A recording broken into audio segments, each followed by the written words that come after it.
El Atalaya Fiel tiene canal de transmisión en WhatsApp para recibir los videos todos los días y compartir la palabra de Dios con sus amigos y familia. Link en la descripción o en el código en pantalla. Continuemos ahora con nuestro estudio y que el Espíritu Santo ilumine nuestros corazones y oídos.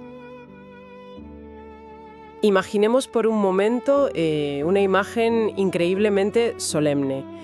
Pensemos en lo que significaría llegar a un punto exacto en la historia humana donde sea, absolutamente necesario presentarse ante el Creador del universo sin ningún tipo de mediador.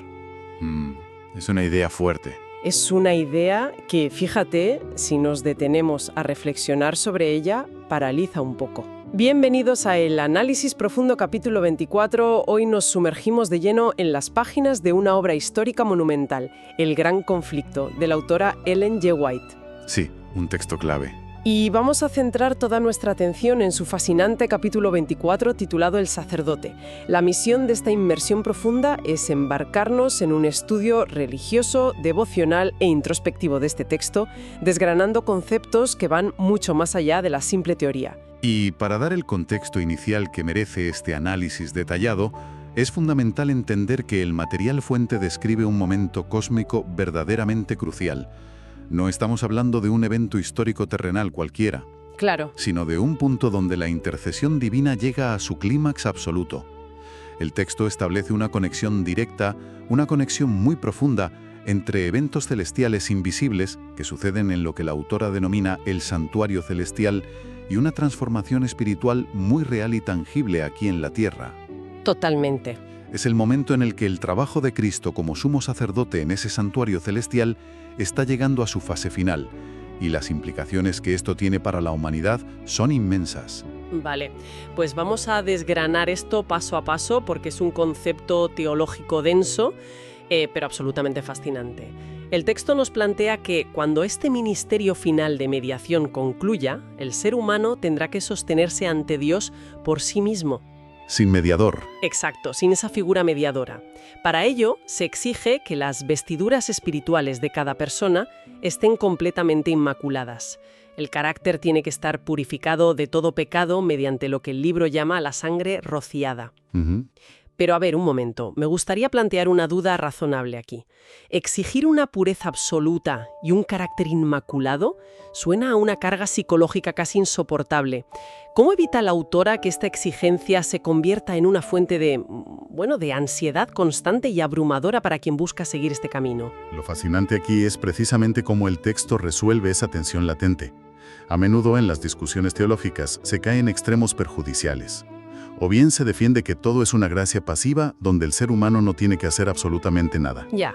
O bien se retrata la salvación como un esfuerzo humano extenuante, angustioso. Sin embargo, la fuente nos muestra un delicado equilibrio. Vencer el mal requiere tanto la gracia infinita de Dios como el esfuerzo diligente del individuo. Es decir, no es un proceso pasivo. No en absoluto, pero tampoco es una lucha solitaria. Es una sinergia sagrada. La gracia provee el perdón, el poder y esa sangre rociada que mencionabas. Pero la persona debe ejercer su voluntad de manera activa, participando en la batalla diaria contra el mal, aferrándose a esa gracia para ir purificando su vida de forma progresiva. Es una distinción importantísima. Y ahí es donde entra una dualidad que plantea el libro y que resulta verdaderamente cautivadora.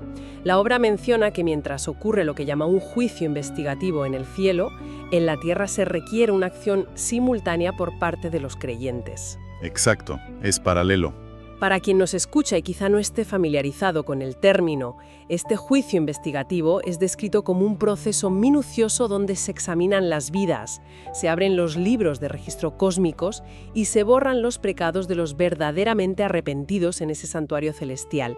Es como si una corporación mundial estuviera sometida a una auditoría exhaustiva. Sí, en tiempo real desde la sede central.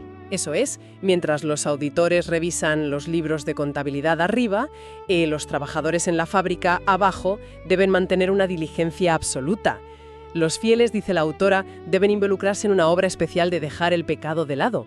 Esa analogía de la auditoría en tiempo real es muy ilustrativa, fíjate, porque captura perfectamente la sincronización que el texto exige entre el cielo y la tierra.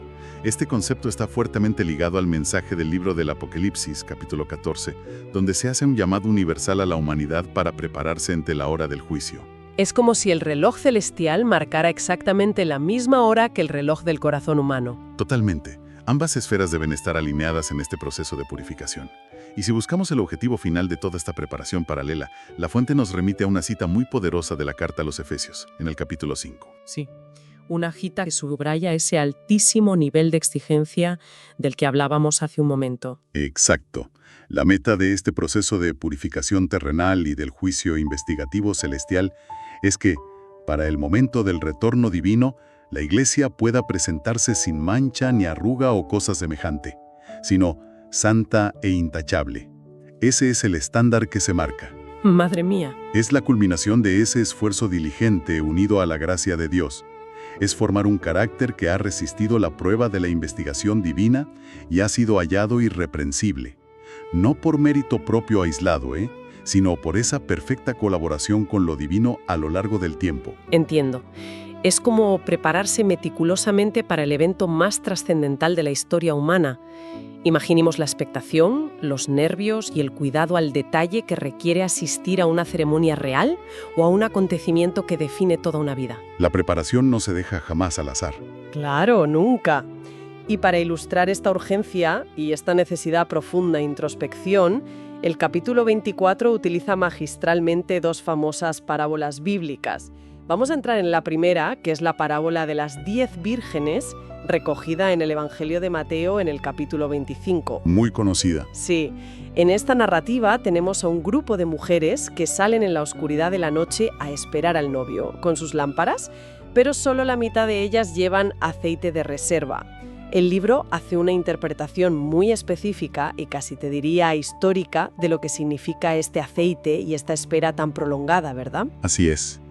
La fuente desglosa con gran profundidad psicológica y teológica la figura de las vírgenes prudentes, aquellas que sí tuvieron la previsión de llevar aceite extra en sus lámparas.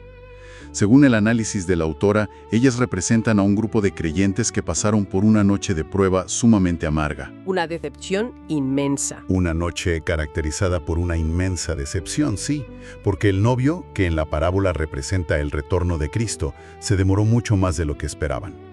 Fue un momento de crisis espiritual profunda, pero en lugar de abandonar la fe, hundirse en el cinismo o dar media vuelta y volver al mundo, decidieron esperar con paciencia. Eso es clave. Y lo verdaderamente crucial aquí es cómo emplearon ese doloroso tiempo de demora. Se dedicaron a examinar las Escrituras en busca de mayor luz. Y ese es un detalle que lo cambia absolutamente todo. No se quedaron de brazos cruzados lamentando la tardanza en medio de la oscuridad. El texto subraya que gracias a esa paciencia y a ese estudio profundo e incansable, este grupo vio la verdad acerca del santuario celestial y del cambio en el servicio sacerdotal del Salvador. Una epifanía. Fue una auténtica revelación transformadora para su comprensión de la realidad. Se dieron cuenta de que no se trataba de que el evento final hubiera sido cancelado por algún error cósmico, sino que la mediación celestial había entrado sencillamente en su fase definitiva. Decidieron, por pura convicción, seguir esta obra de mediación en el santuario del Alto. Acompañando mental y espiritualmente a su sumo sacerdote en este proceso. Exacto. Y por lo tanto, al poseer ese aceite que simboliza el entendimiento espiritual, el Espíritu Santo y una fe inquebrantable a prueba de desilusiones, están verdaderamente listas para entrar a las bodas. Es un retrato magnífico de resiliencia y madurez espiritual, estoy seguro de ello.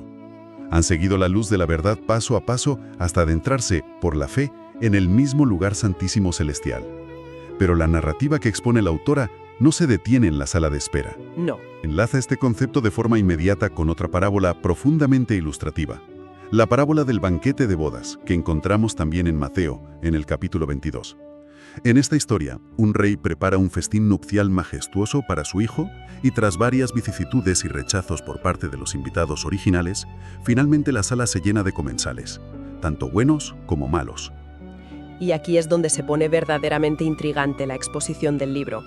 Quiero hacer hincapié en esto porque hay un giro cronológico vital. A ver. En la cultura popular existe la tendencia a pensar en el juicio final como algo que ocurre al término de todo el proceso histórico.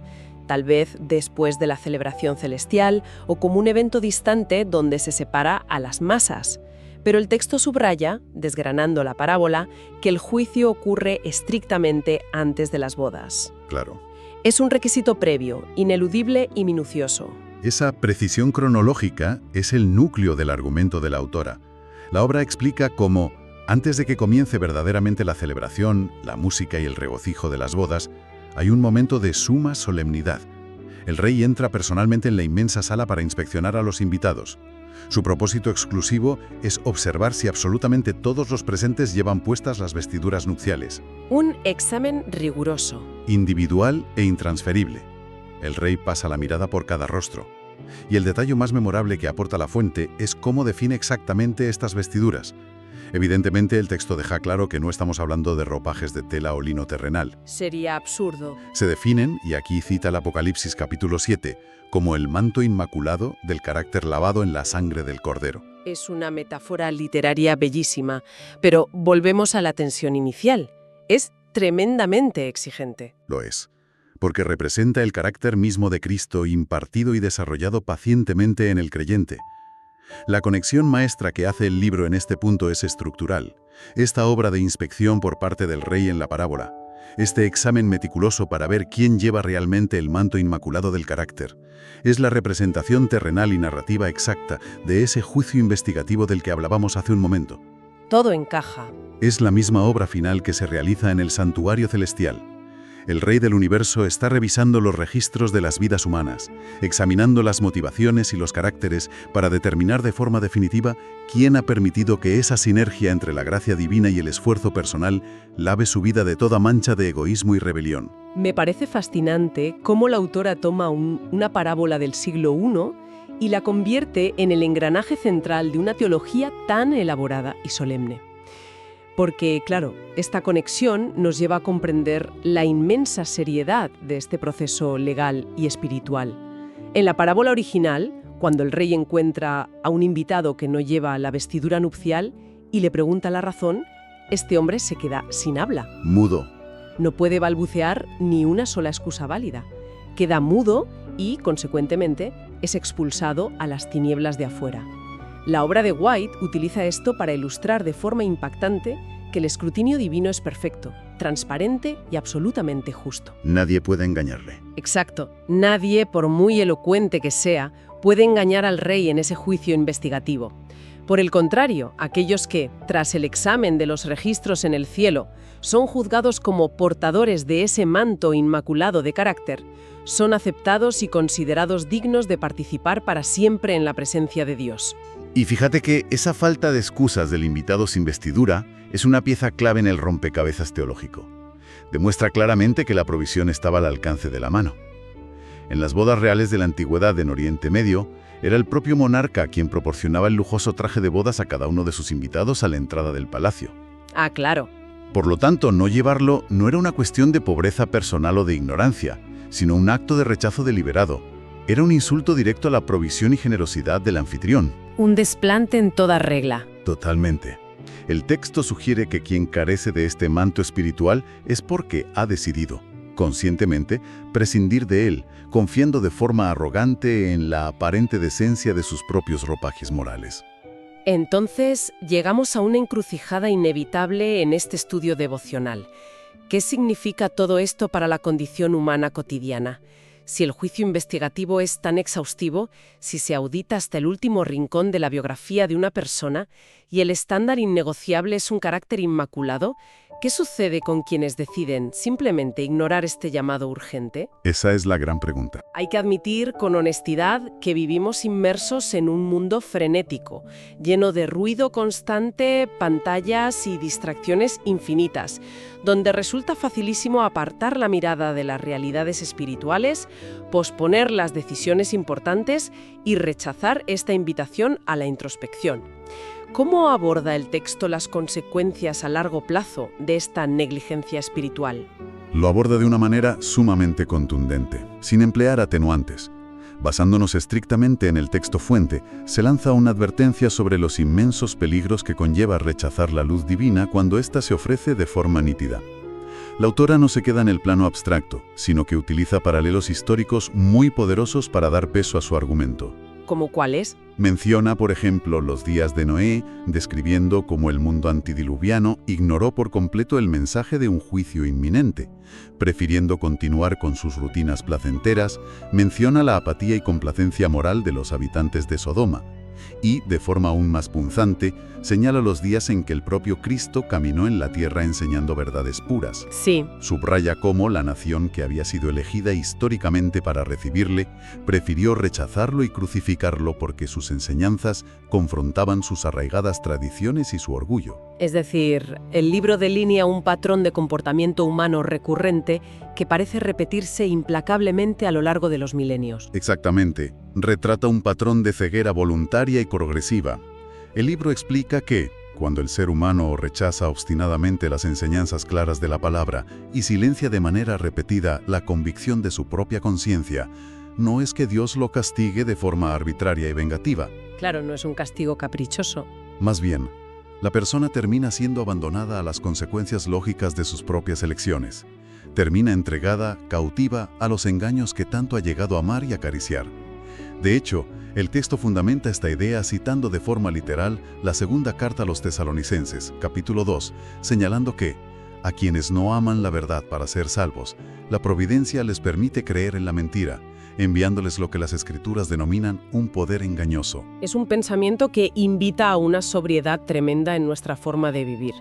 Darse cuenta de que rechazar la verdad de forma sistemática no solo deja a la mente en un estado de ignorancia pasiva, sino que puede conducir a un estado mental y espiritual donde el autoengaño se vuelve una armadura absolutamente impenetrable. Infranqueable, sí. Llegar a creer fervientemente en una mentira sencillamente porque resulta mucho más cómoda y menos demandante que la ardua exigencia de la purificación personal. Pero para hacer justicia al tono general de esta sección de El Gran Conflicto, el capítulo no abandona al lector en este estado de desesperación o de temor paralizante. Menos mal.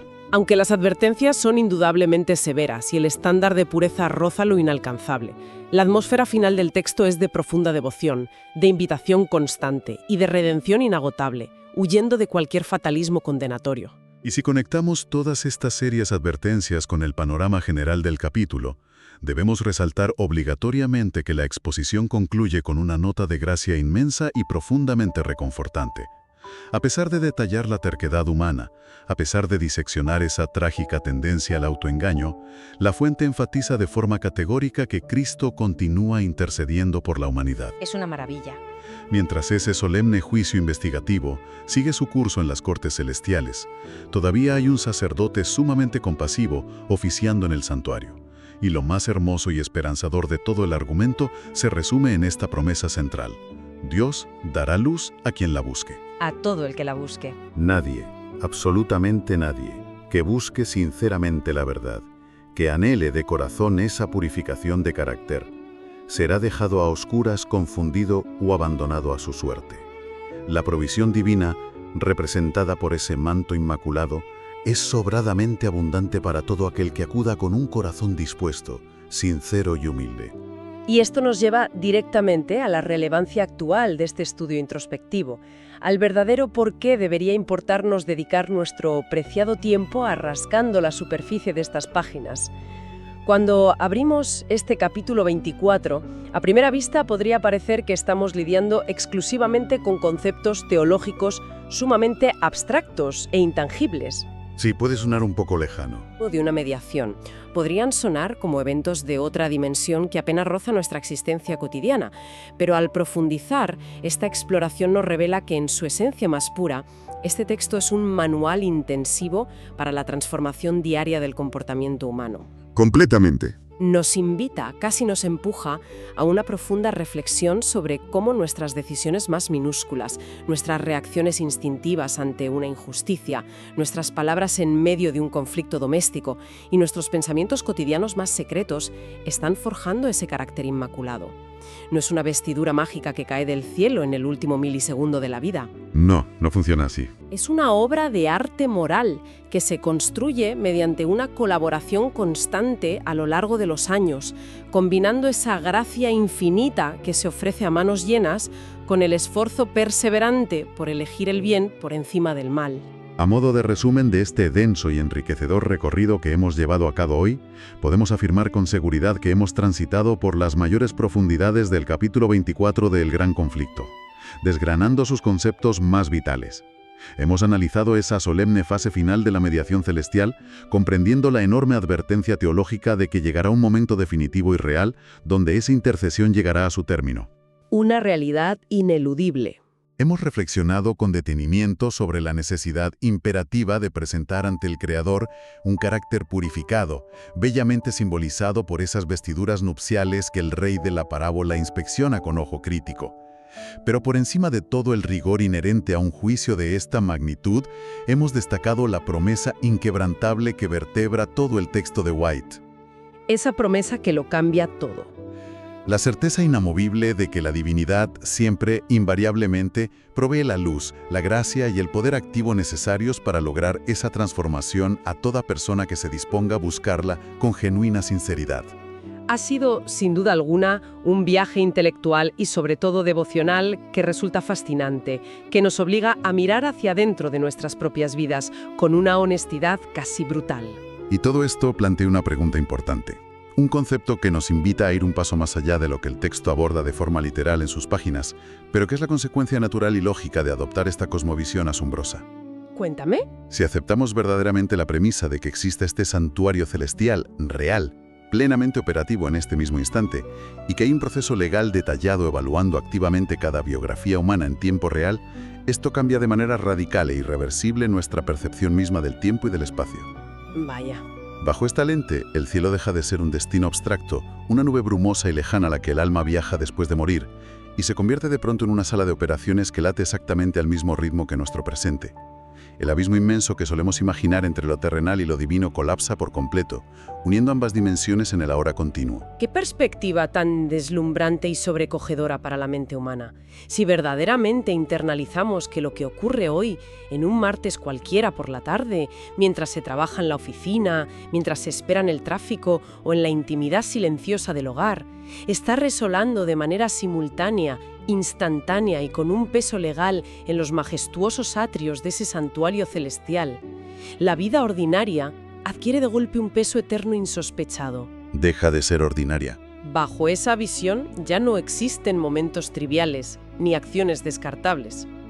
Cada fracción de segundo se revela como el escenario iluminado donde se decide paso a paso nuestra posición en ese vasto juicio investigativo. Con esta monumental reflexión sobre la asombrosa cercanía entre nuestro mundo cotidiano y el ámbito divino, despedimos este análisis detallado de forma cálida. Nunca subestimemos el valor incalculable de la curiosidad, el poder transformador de un estudio religioso profundo y la paz genuina que emana de buscar la verdad de manera incansable. Gracias por acompañarnos en esta inmersión introspectiva. Hasta la próxima exploración de nuestro análisis profundo.